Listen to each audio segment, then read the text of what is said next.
Now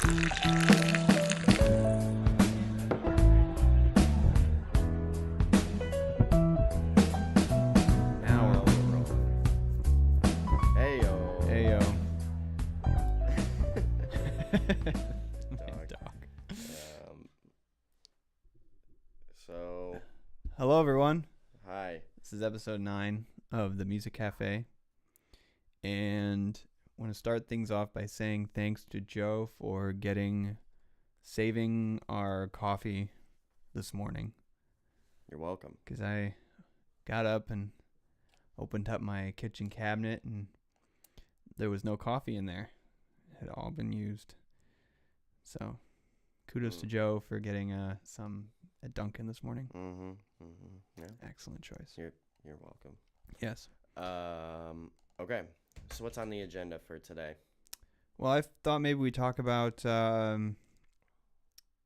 the comeback of vinyl, and then we may lead into some conversations about certain styles of music coming back as well. But just the retro movement. Movement.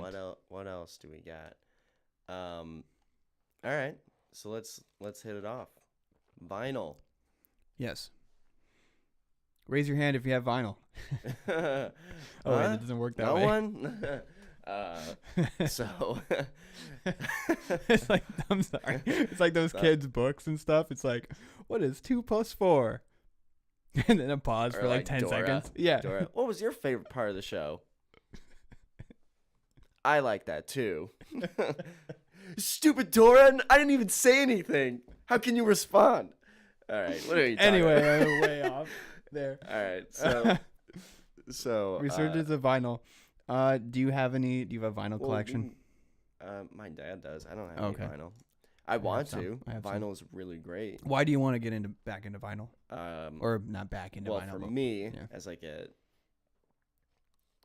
somewhat audiophile, Sure. like vinyl is the most pure form of the recording.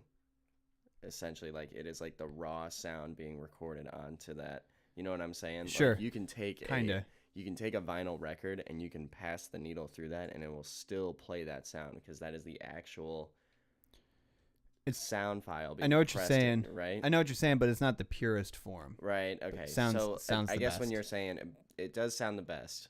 Yeah. But yeah, you're right. In the purest form, CDs would have been the best one because there's nothing interrupting that. But there's just something about the vinyl that like makes it warm. It's just natural sounding. It has a wider range of frequencies. It doesn't cut off your frequency range in that. So that's more of what I mean, because like when you convert it to digital, like isn't it like the digital format can only do so many bits of processing, Right. So like if like technically like you're playing rock music and then it's got these beautiful waveforms. It's like a mountain, It's like it goes all the way up and then it peaks and then it drops back down. When you process that through digital, it can only process so much. Now it's probably something you wouldn't notice first time through. When you're comparing the two, the vinyl is going to have the more natural sound because the digital has to cut off at like 64 bits or something. Well, you can do more now, but yeah, 64 is a standard. It's a limited format, no matter what. It always will be. And then it's just going to cut that off right at the top there. It's probably something you won't notice all that much, but it's... Well, yeah, so what you're saying, I think, is that when you record in an analog format like vinyl or whatever it may be, you literally, everything's picked up. Right. Everything is recorded. Every frequency, every... hum of the tape or the record or the needle scratches or whatever it may be, you're hearing every little tiny thing. And when you record it digitally, the computers, some of the cheaper softwares, they're getting much better now, but the algorithms get to pick what frequencies you pick up, and some of it can be limiting. But I think so. Just so everyone knows. One thing I guess I want to add about that, like I wouldn't go waste my money on a vinyl record on something that was digitally produced. You That's fair. Because what's the That's point? Good. That's a good. It's like, it's like it's already created digitally. So why, when you listen to it on the record, you are going to get the same thing. It's true. When it's recorded in an analog studio, like with real instrumentation, real microphones, the whole thing, right? And then they press it to vinyl, right? That's going to be a great listen. That's true. But if you're going digital back to analog, just for the reasons of going back to vinyl, right? Yeah. It's basically just listening to a really expensive CD. It's kind of true. I mean, yeah. You can't recreate those peaks in your signals that you put on that recording, right? So it's just never gonna happen. Yeah, I mean, you'll get like the kind of needle scratch sound if that's why you're buying the record. That's what you want to listen. Yeah, that's fine. Yep. But well, just so everyone knows, there is a resurgence in vinyl. I know everyone's like, "Oh, it's coming back and stuff," but it actually is coming back. Yeah, if you walk in a Barnes and Noble or even like Walmart, dude, like their music section, it's like, Best Buy has a vinyl spot now, and like a good amount of it. But like Barnes and Noble, that's where I used to go to buy CDs. Right. When I bought CDs. Right. But like it is primarily vinyl records there. They don't have many CDs anymore. I was reading an article. It says vinyl could account for up to 18% of all physical music sold this year. It's really great. That's pretty good. But that's actually surprising to me, dude. It's still only 18% of physical sales. Yeah. That's crazy. So last year, they sold 40 million new records last year. Wow. 900 million in revenue. As opposed to 0 like 10 years ago. Yeah, right.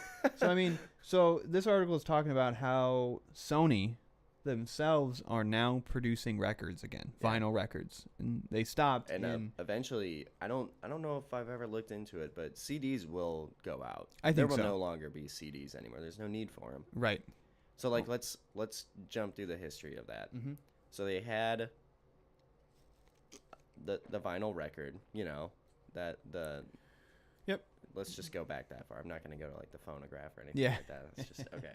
So we've got the vinyl record. Yep. And then they came out with was it the 8-track? 8-track was after that. There's probably for a short amount of time. Did they do the? What was the? No, that was later. Hold on. So they did the 8-track. They did the cassette. They did CD. Then they did the video disc. What was that? Do you remember that? Mm-mm. Oh my gosh. Hold on. They did this one thing. I forgot what it was, but it didn't last very well or very long, and it didn't do very well. But then they came out with a CD, and the CD was the greatest thing for music, but also the absolute worst thing. Yeah, in retrospect, it caused a lot of issues. That was bad.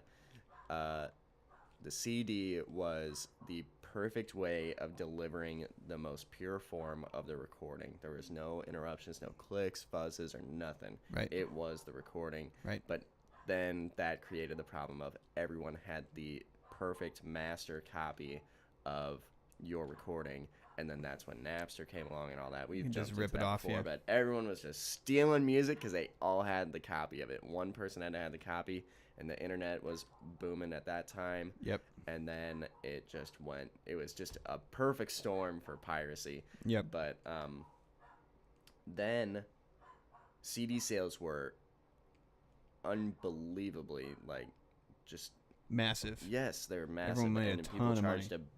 A good amount for them, and the supplies to make them were super cheap. So it was just massive profit. The music industry just skyrocketed, and then it tanked. And because it was the most perfect form, CDs don't wear out. Well, I mean, you can wear them out by getting scratched or whatever, but if you just they will play forever, an infinite amount of time. Yeah, if you take care of it, it'll play forever. Yep. It's not like a tape. You leave that in a box or something. Or a record, it'll wear out, and right? It won't be able to play. But So where are we from there? So Well, the CD sales yep. were huge. Mhm. Then the industry tanked because of all the piracy and everything. Right. And then streaming format finally came along way too late. Yep. Because Netflix and video streaming was around for A while. And it was like, why? Oh my gosh. But yeah, music streaming finally came around. People are finally on board with that. And now that's taken over the music industry now, which is great. Yep. You get the perfect master. It reduces the piracy. But now... And you can have access to it for cheap. Right. Right. So here's where the issue lies, is that artists don't make it very much money streaming unless you're a huge Not at artist. all. Yeah, they make barely anything. But that's the way people listen to music. But they still want to make money, so they need to sell physical as well. So pretty much only diehard fans would buy a CD because that's what you're selling. Yeah. Right? Right. Now, the CD is going to be obsolete pretty soon. GM cars, they don't put CD players in their cars anymore. No, it's all Bluetooth. It's all Bluetooth, right? Because people stream from their phones, and it's safer. You know, they can just put it through that, and they can do it through the steering wheel, whatever. Yeah. But I mean, do they even sell like at Best Buy? Do they even sell like CD players? We have like boom boxes. Yeah, but who's buying a boom box? Only the older generation. Right. And then we have one like for your home stereo system. It's like a 5-disc changer. Is that the Bose thing? No, it's a separate thing. Do they not thing. do that anymore? No, Bose has one that's a CD player, but it's also $600. Oh. So no one hardly buys it. Wow. But That's yeah, no. awful. CD players are harder to come by now. But either way, I guess the point is that the demand for CDs is low, and the supplies to like actually, play a CD are also low and very limited. Yep. So the demand is vanishing for CDs, but the demand for vinyl records is on a good comeback for a while too. It has been for the last 5-6 years. Yeah, I'd say so, because it was like when we were in school, we were having MIB discussions about how this. like it was like, oh, this is actually like starting to roll and all that. Right. Anyway, but I think it's coming back for a couple of reasons. One, it's like it's an experience. That's the big thing. As a record, it's a big experience. thing. So I actually was explaining this to someone at work, and they were having a hard time saying it. I said, so think about this. Streaming music. Nothing wrong with streaming music. I mean, it's great. Everyone does it. Cheap, easy to listen to. I mean, you can find anything, anywhere, anytime, and whatever.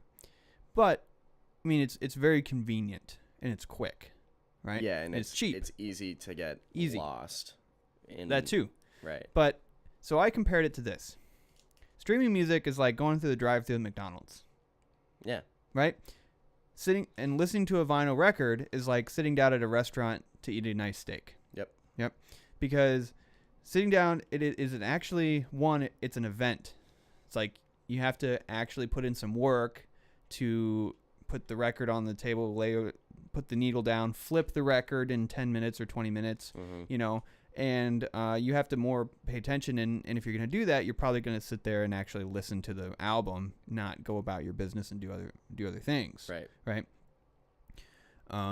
Plus the physical sleeve and everything that comes with it. Yeah.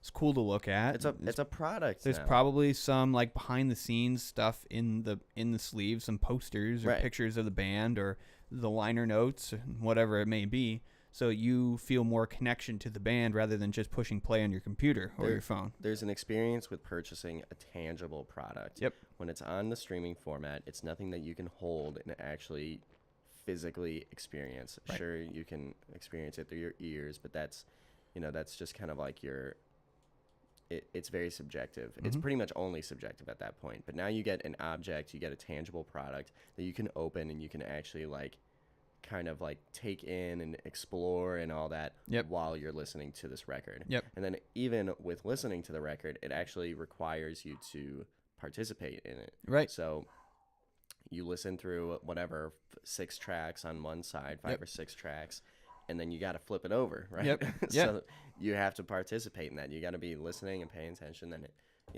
it's just a whole experience, and that's why people buy things is for an experience now. Mm-hmm. So I think the other especially reason, something like that. Oh, for sure. I think the other reason is that people like the sound of a record. We talked about this just a little bit ago.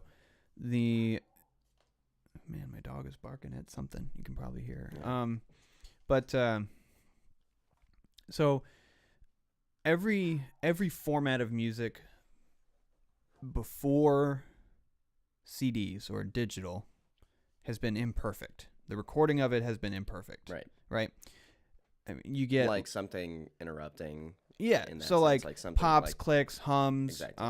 Noise in the recording, the analog gear, whatever it may be. Right. Or like, and the reason for that is because it captured everything. Like the recording process captured every little bit and of also the mechanical playback process, because something like dust or Right. something is sitting on the record on Right. the tape that is going to pick up when Right. it reads through the Exactly. playback. So, but we got accustomed to that, and it actually creates a type of sound that we're used to. It's like there's like a warmness to it, an imperfectness to it that we got used to, because I mean that's the way we've been listening to music for 100 years. Right.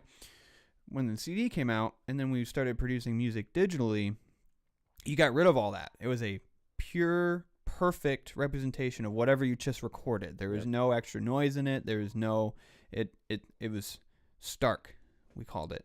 And people didn't like that because it came across as cold. Like they didn't have any character to the sound, right? People didn't like it because that's not what they're used to hearing. Right. So I think another reason is that people enjoy the sound kind of the character of the sound of the record versus listening to it digitally. Right. And I would agree with that. Now, it might be a little bit of a niche market still. Oh, I agree. But yeah, for sure, wildly expanding. And here's why it's a good move for major artists to move in this direction. The people that are going to be buying your product are big fans. You're not really going to get many new fans that are going to just go out and buy a CD. They're going to find it on Spotify first, and then they'll buy the next album, if not that album. Right. That's even if they harder, really like it. Right. Yeah. So if you are, a major artist and you have access to all these streaming services and all that, it's going to be very hard for you to make the sales that way. So pressing to vinyl is a way to say, like, this is something that you can't get on streaming, right? Right. So here's another product for you. If you want a physical product, here it is. Right. Now, you do have to have the supplies to play it, but you still had to have the supplies to play CDs anyway. And they're not playing in cars anymore, so CDs are a waste of money. Yeah. And you might as well just get the vinyl record, because you can have the album on your phone if you want to listen to it in your car or whatever, or you can have the vinyl at home and actually have the experience of listening to that record at home. Right. Also, side note, you make a ton more money per record. Yep. Selling physical copies of it rather than playing on Spotify. So if you can sell it, you're going to make a bunch more money per sale. Right. But I bet it's more expensive to produce vinyl than it is CDs. That's true. So I bet the profit margin isn't as good. Yeah. So the big artists are very much stuck on CDs, and they need to let go of it. They're not going to make as much money anymore. There's not that much money in the industry anymore. But they are moving to vinyl. Like Taylor, right. We always bring up Taylor Swift. Dude, every time. Whatever. That's it's a good example of like producing a digital album and moving to but vinyl. But she's still selling it. I mean, it's the same thing. You can walk into Best Buy and buy Reputation on vinyl right now. AWOL Nation, his pre-order is just vinyl. Nice. Yeah. Nice. It's like you get a vinyl pre-order and then the album comes I out. almost bought the Foo Fighters record, the new one. That would have been a good one. Because I have almost all of them. Because they do all analog pretty much, right? Mm-hmm. Yeah, they're good.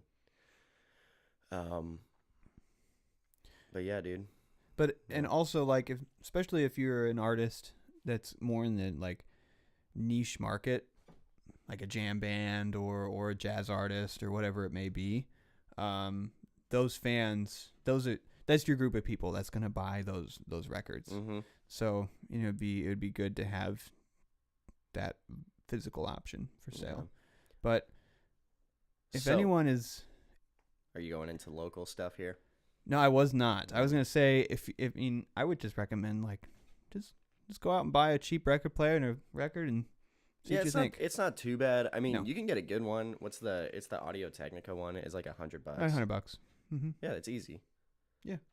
I mean, We can get the even cheaper ones relatively. to like for $50. They're not quite as good, but yeah, like at I would Target spend or around whatever, $100 like or those something. little those Yeah.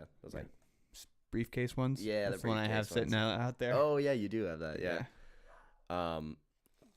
So I guess if you are gonna be a local artist, or you are a local artist, and you're trying to figure out how to sell, Mm-hmm. you can do CDs. They're much easier to produce yourself, Mm-hmm. and I would say that's the way to start out, is just sell CDs.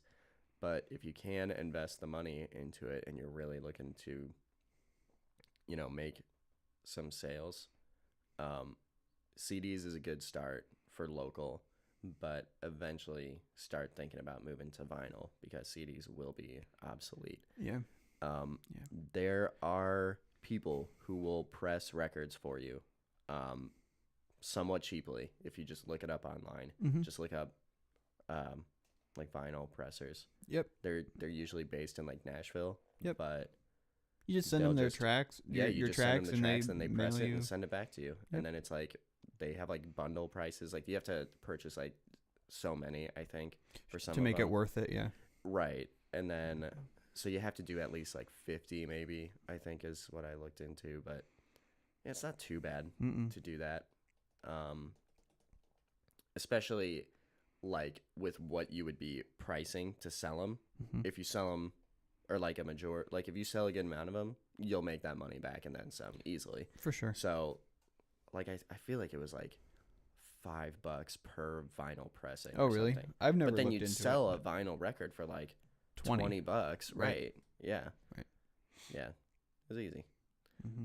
But you probably had to buy like 100 or more. right. So yeah, it added up so that it was like it's an investment, but Mm-hmm. when you actually work to sell it off, like anything, it's just like running any sort of business. You gotta Spend money to make money. Yeah, you gotta spend money to make money. You buy the product, you sell the product. There you go. Yep. Exactly. Hey, that's how you do it. So. But yeah, sell them at your shows is Mm-hmm. the best way to do it. You can create an online store. The Bandcamp would be the easiest way to do that. Yep. Do they allow you to sell products now? Mm-hmm. Okay, that's what I thought. Yeah. But are they like, do they just make the CDs for you, or do you send it out for them? Bandcamp? Or are you Yeah, thinking about Bandcamp? thinking CD Baby? Oh, maybe I am thinking CD. So Bandcamp is like They just download it. you can you just Dude, download it and pay I'm for pretty it. sure on Bandcamp now you can actually put product on there. Like you can put like shirts and stuff on there. Oh yeah, okay. And, That's like, what I'm talking about. I think yeah. like physical product you can put Oh, on I there think now. so too. I don't know. I don't know why I'm rambling about it. I don't even know. Sell them at your shows. Yeah, sell them at the shows. That's the best way to go. Because you're a local band. You're exposing yourself to a lot of new people. Mm-hmm. So when they hear your music, and I'm sure I've gone on this one before, they hear your music and they go, wow, I really like that. And then they look for the tent of where you're selling the stuff. And then they go buy it right there because they are in the mindset of, is that a fidget cube? It is a fidget cube. Let me see that. All right, hold on. I'm going to finish this thought, and then I'm going to play with this. So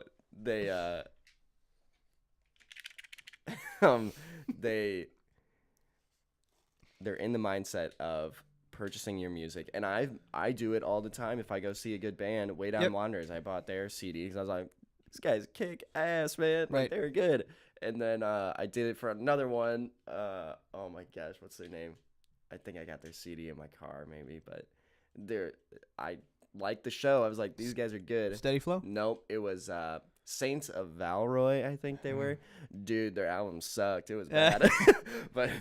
but I bought it. You know, it was like $5 for 2 CDs or something like that. Or I paid 10. It was $5 per CD. That's pretty good. And then so yeah, that's the best way to make sales. And then 2, the best way to build a fan base. Yep. Because like what builds a long-term fan is someone who will actually own your physical product, not someone who just remembers you, because eventually they'll forget. Mm-hmm. So yeah, have physical product, T-shirts, CDs, whatever. Mm-hmm. And that'll get you started. But eventually, think about moving to vinyl, because one, how cool would it be to just have your own vinyl record, dude? Just a vinyl pressing of your music. material? Yeah, dude, that'd just be so sick. Yeah. All right. So what's the deal with this thing? It doesn't do anything, actually. It just keeps your hands busy. So this is something that spun off of the stupid fidget spinner. No, this was around first. This was first? Yes. So for anyone who doesn't know, a fidget cube is just a cube, and on each side there's something for your hands to like push or spin or whatever it is. How much does this cost? Well, I got it for free as a Christmas present from someone at work. Gotcha. But they're like $20. $20? Yeah. What? Yeah. Good Lord. All right, I'm done with this thing. Anyway. But yeah, vinyl records. But that... Or make fidget cubes with your band name on it. It'd be a terrible fidget spinners. Fidget spinners with your band name on it. Yeah, if you were a band last year, that would have been the way to go. Way to go. Yep. Because they were only popular for like a minute. Oh yeah, and everyone knew that was gonna be popular. So at work, seconds, totally off subject, but this is a good break because we're gonna move on to another topic. At work, we sell a fidget spinner that lights up, but also like has games attached to it. So like you can like create challenges and challenge your friends to like compete in those, like how fast you can spin it or what tricks you can do or whatever the heck it is. Now I would say that's the dumbest thing I ever heard. It's pretty dumb, but it actually, like, you know, like my thing was like, what's the point of the fidget spinner? And people are like, oh, it helps people concentrate and stuff like that. I don't believe it. I don't believe that either. That's bogus. Yeah. But if you actually turn into a game, that actually gives it some value there, I think. I suppose. Like, it's like, oh, this is actually worthwhile. It's not worth $50 though. They're $50. Yeah. Oh, the game version. The game version. Oh. $50. That's insane, dude. Yeah. Oh, the game version. Unbelievable. All right. Anyway, next topic is something that I think probably a lot of people have been noticing, but I feel like I picked up on this a while feel like ago. you pick up on everything early, Joe. Because I do, because I'm a master. Oh, okay. Now, so like when I was back in high school, I noticed like I'd probably be like 8th grade at this point, I think. 60s retro was the thing, right? So sure. Let's say like who'd be a good one? I can't even remember the bands. But kind of like a little bit hippie vibe, you know, kind of oh my gosh, who would be a good one? I can't think of it, but 60s retro, kind of like, you know, kind of like the 4-man band, like proper songwriting and a little bit of a hippie thing. Then it moved into the full-on resurgence of hippie movement. And this is across the board. Mm-hmm. This is entire music, fashion, movie thing. Just all pop culture will move on this trend. And usually music is the first to jump on it. Okay. So I think what it is, so essentially I just boil it down like this.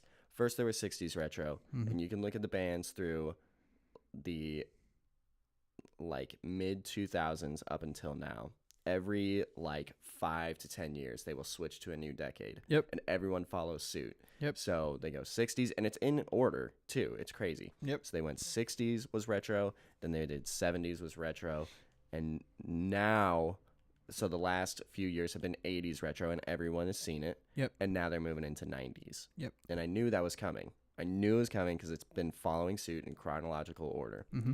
And the first one that I have heard, well, there's been a couple, but the one that I've heard that is just straight 90s is Bruno Mars, Drippin' in Finesse. You heard that one? So it was on his last album, or the 24. latest one, yeah, the 24 Karat. But then he re-released it as a new single with Cardi B.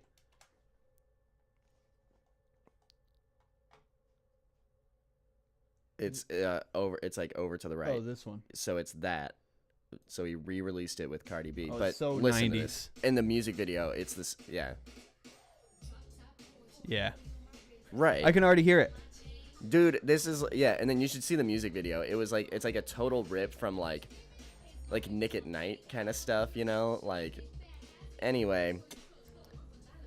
So this is crazy. This is what's going on. Yeah. Now, here's the issue that I see, is that this is an easy way for, I mean, it has been for a long time, for artists, for musicians, for fashion designers. Everything has kind of followed suit of this retro movement. Mm-hmm. Now, that it almost has created like a little bit, there's a smaller amount of people that have actually created something new. Sure. Like, think of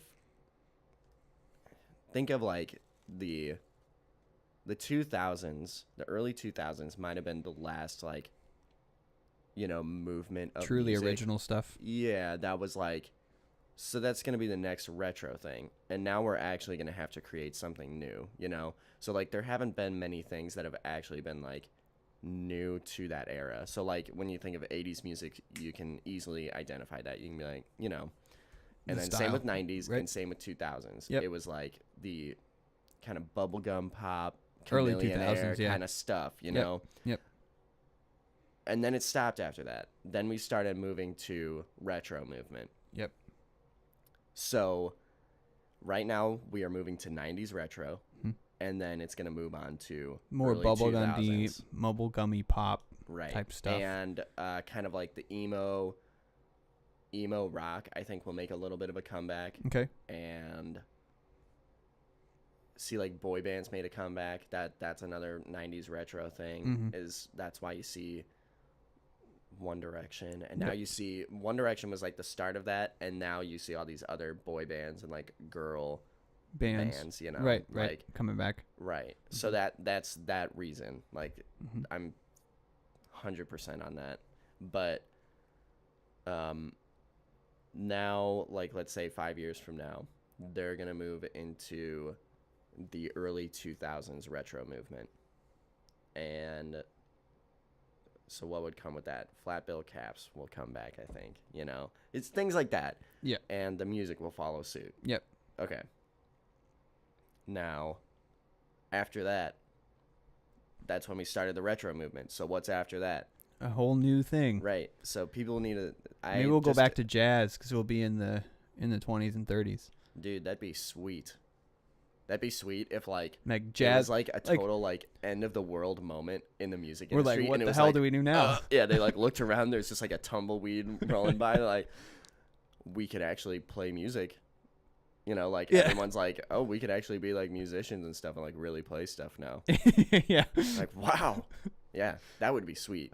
I think, well, jazz is, I mean, it's still... But that's still retro. Like, that's still people dipping back into... That's true. So, like, I guess my thing is, like, when are people going to create something that is totally new? Yeah, not, I mean, it's impossible to create something totally new, but something that is like majority, it's mostly new. Yeah. Like, it's very fresh, you know what I'm saying? Yeah. And we do get that every once in a while, but Snarky Puppy.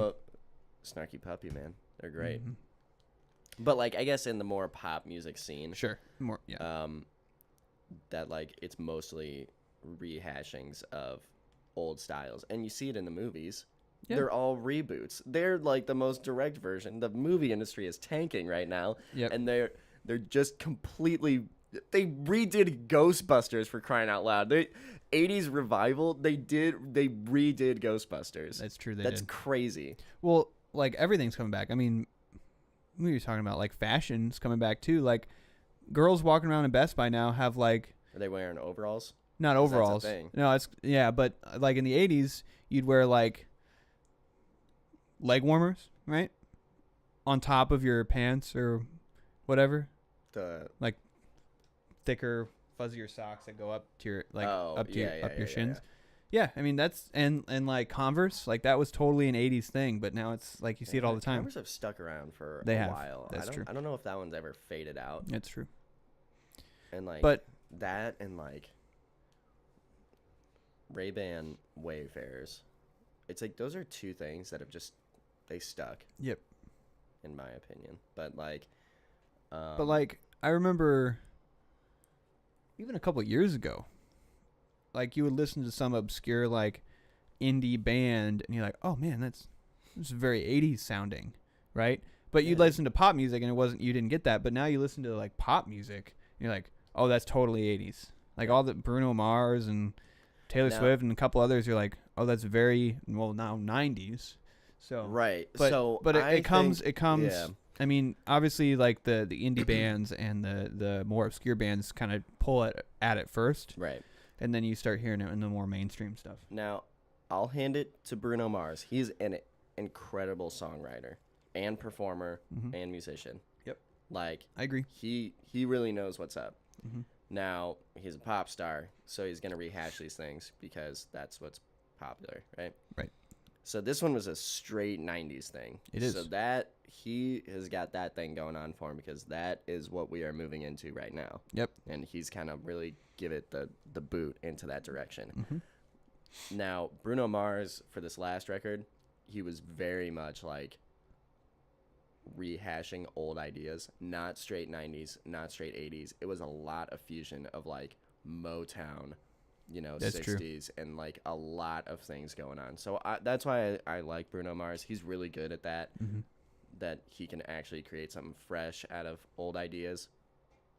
But like Taylor Swift, 1989, we'll say, her album was a direct rip of other genres. So like synth pop is it's like the 80s music's baby. It's like synth music of the 80s came back in a much better format is what synth pop is. Yep. It's like we can actually process all these digital sounds better. Yeah, sneeze. Sorry. So then I saw you had a look like, there. You're like, what's going on there? So anyway, she took that from synth pop, and which is 80s. So 1989 is pretty much a close rip of 80s music, and then she had to move on. So yeah, that's just kind of how I see things going. But eventually, we're gonna run out of things to dip from that will be popular still. So we need to come up with something new. Very new. Right. I mean, who do you think would be ripped from the late 2010s,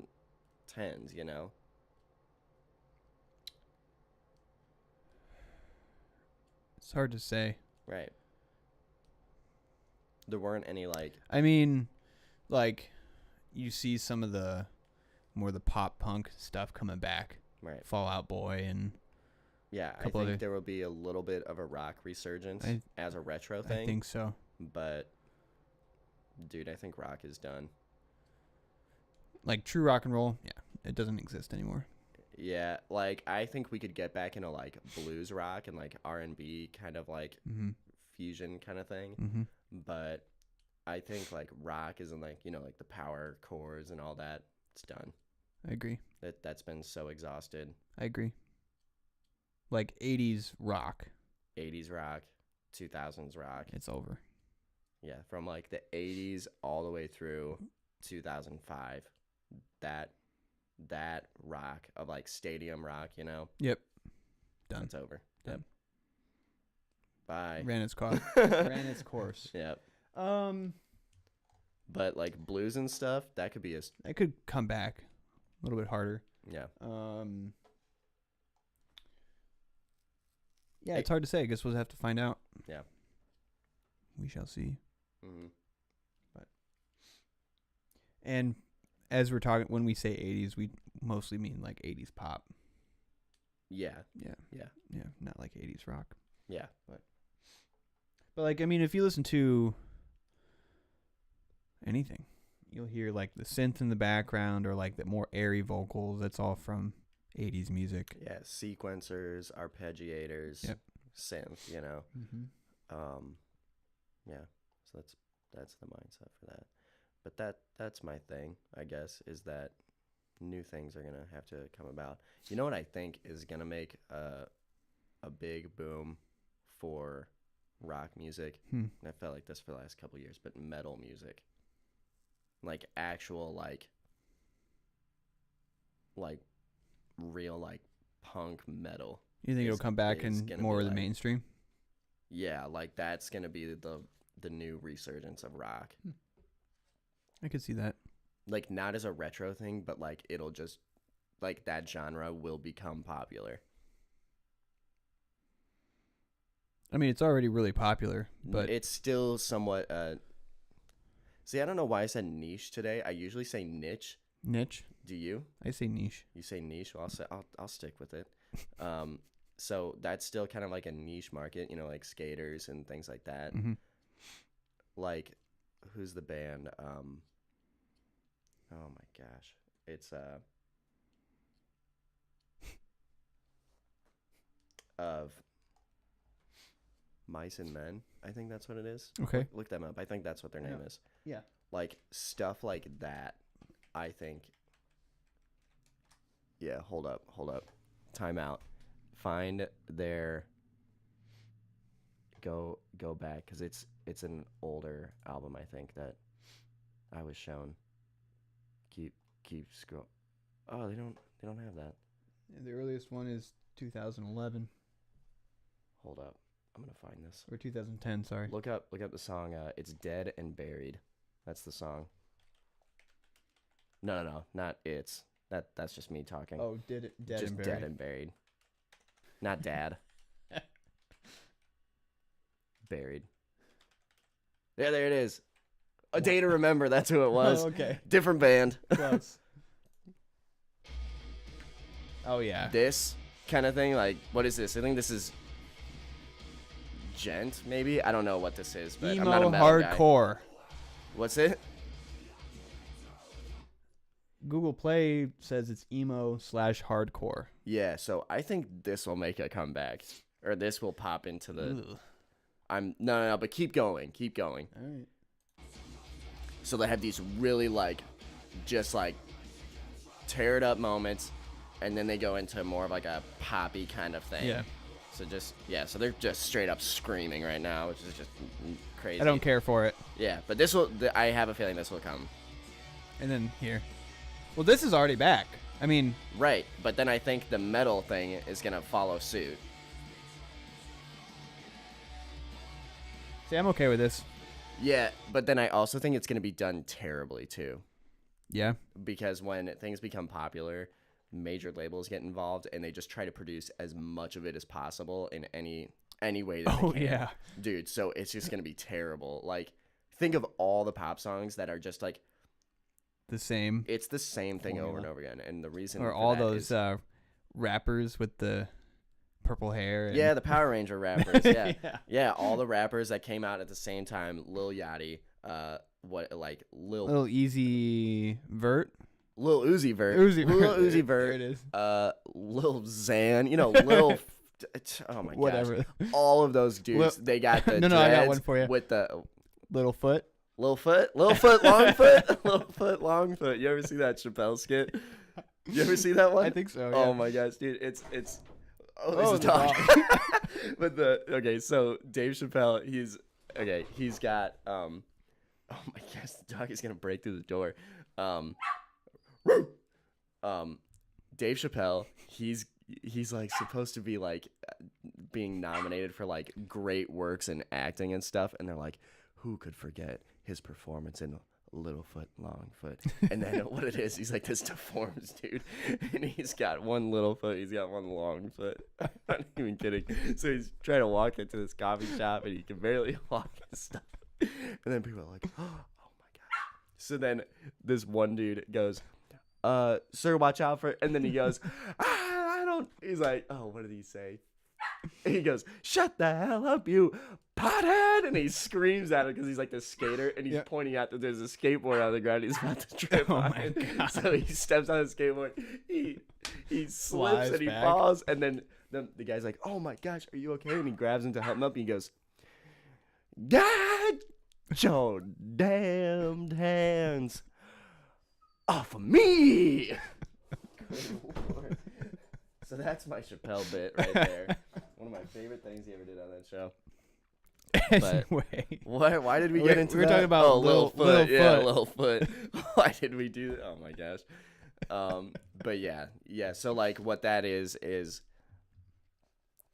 dude, I guarantee it. I'm sure that it's like the record SoundCloud rappers is what they're supposed to be. Yeah, flooding the market with like the same thing because it made money one time. Okay, here's the crazy thing is that they're supposedly all independent rappers, which I do not buy. I don't get it. Like Uzi Vert, he says he's independent, but he's not. I'm pretty sure he's signed to like UMG, dude.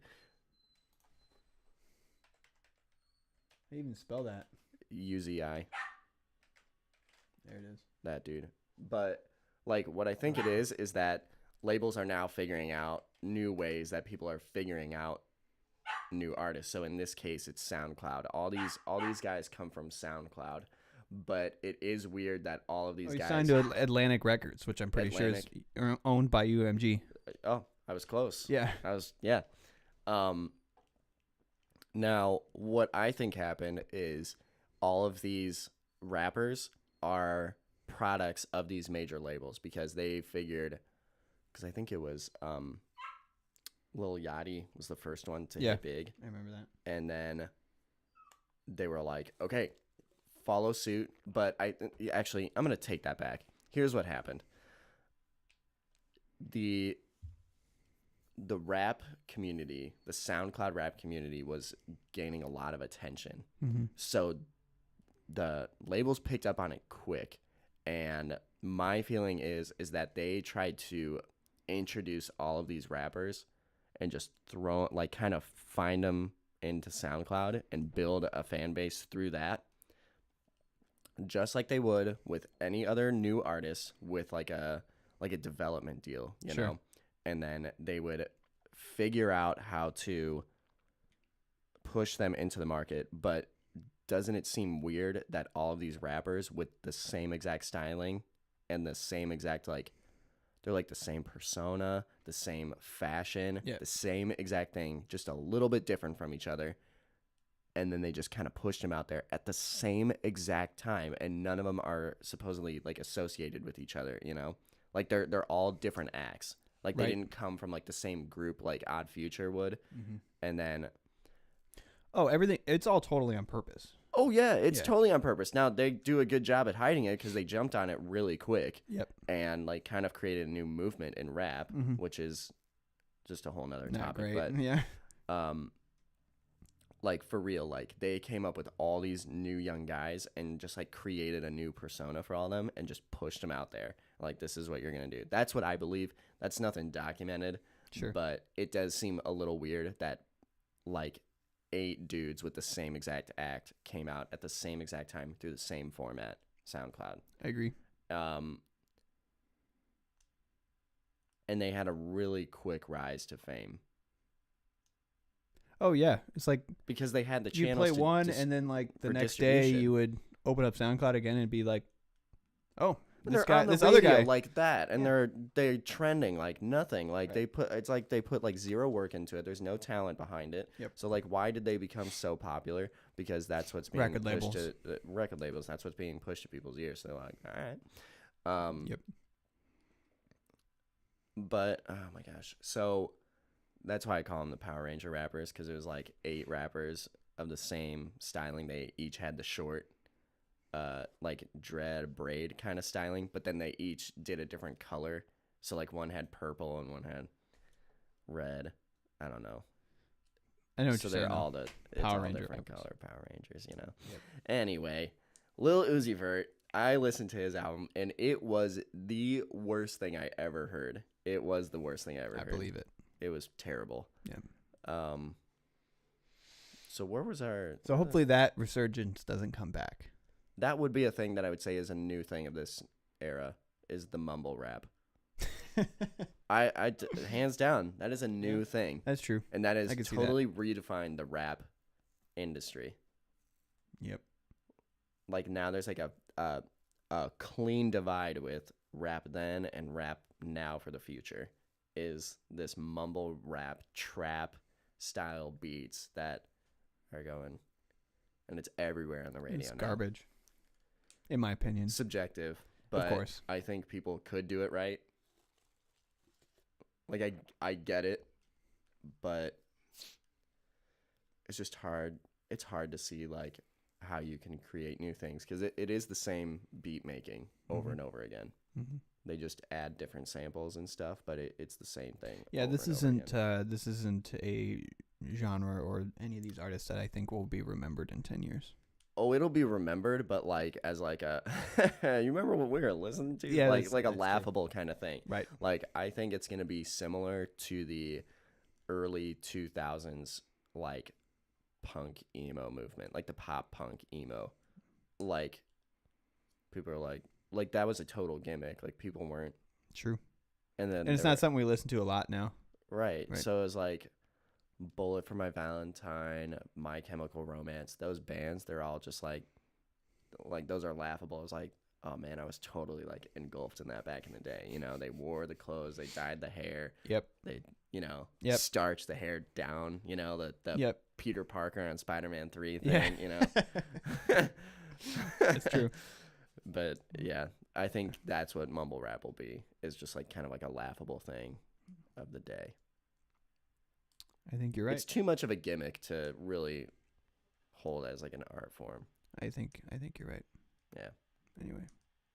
What the heck else do we have going on? New releases. Oh. The ones that I'm excited about, I've said it once before, is AWOL Nation. Very excited. Mm-hmm. And then we also have the new Rye album coming out. It sounds exactly like the old last Rye album. They have the new one going song on that there. I really liked that I thought was different, but... What was that one? Let me see if I can find it. I think it was this one? Yeah. No, that wasn't it. There was another one that I liked.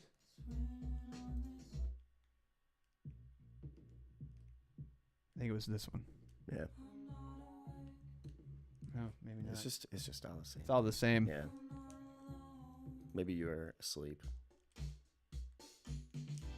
No, it was this one. This one's different. It's definitely more full. Yeah. Because they were part of like more minimalist. Is this a remix though? Is it? Oh, it is. It is a remix. You're right. Yep. That'll do that. Yeah. Now. It's a good remix. Right. They should have hired this guy for the whole album. What else is coming out? JT's album, dude. People it's been very divisive on JT's Justin Timberlake. Yes. His new release. What is that song called?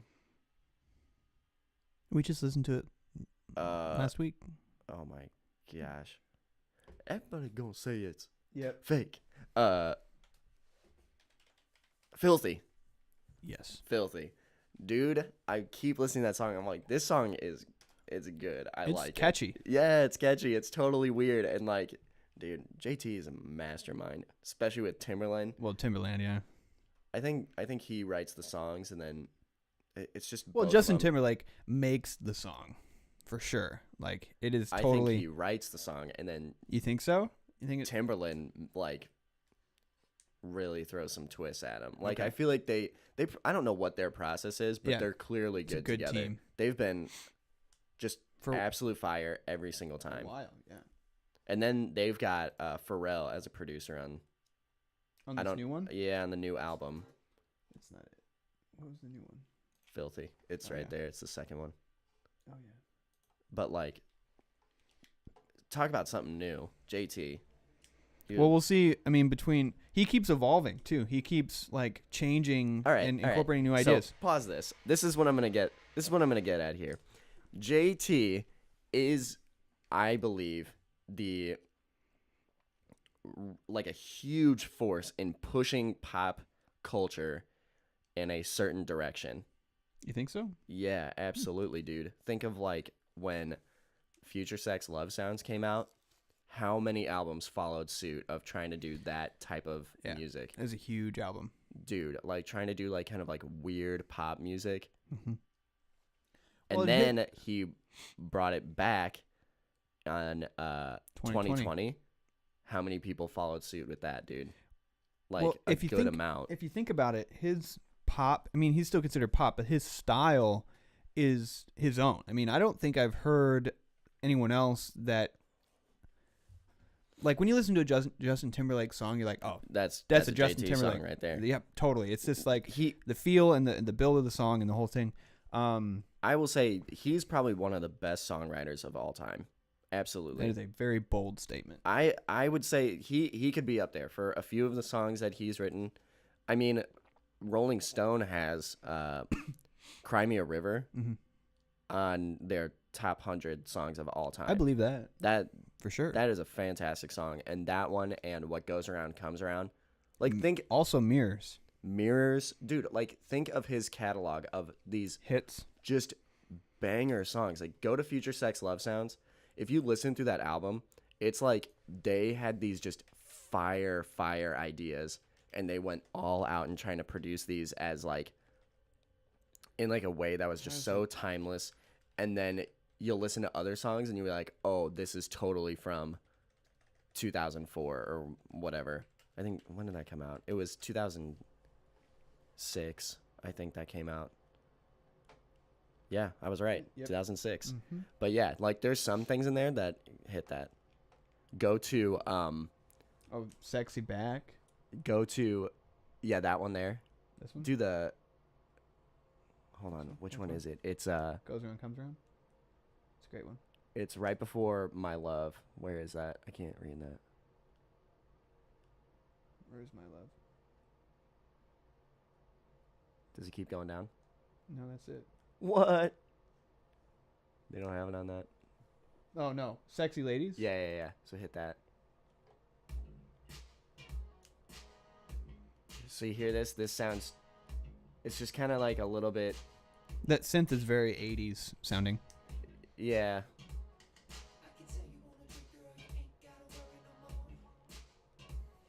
So kind of go towards the end there. Oh, no. Hit number 4. That's what it is. Yeah. So it's kind of a little bit of a cheap production here. It's just like, this is totally a 2006 thing. And then they break this into My Love, and you're like, okay. Yeah, Good songwriting. But then, yeah, go like halfway into that.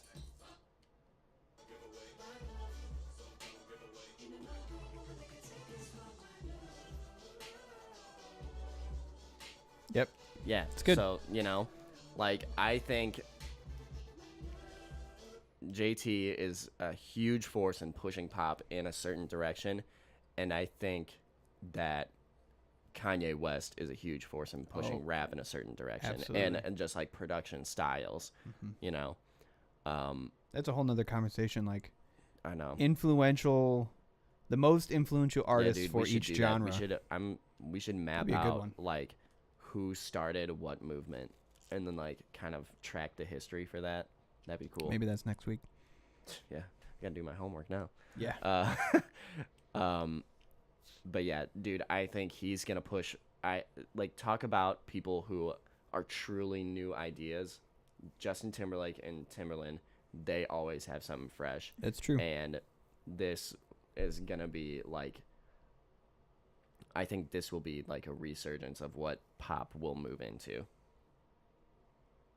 which is apparently going to be country music. Well, country has moved into pop, so we may go the other way. Yeah, I guess you're right. But yeah, he's collaborating. That is more like pop country, you know? That's true. Or like, talking about country, you know, that kind of thing, you know?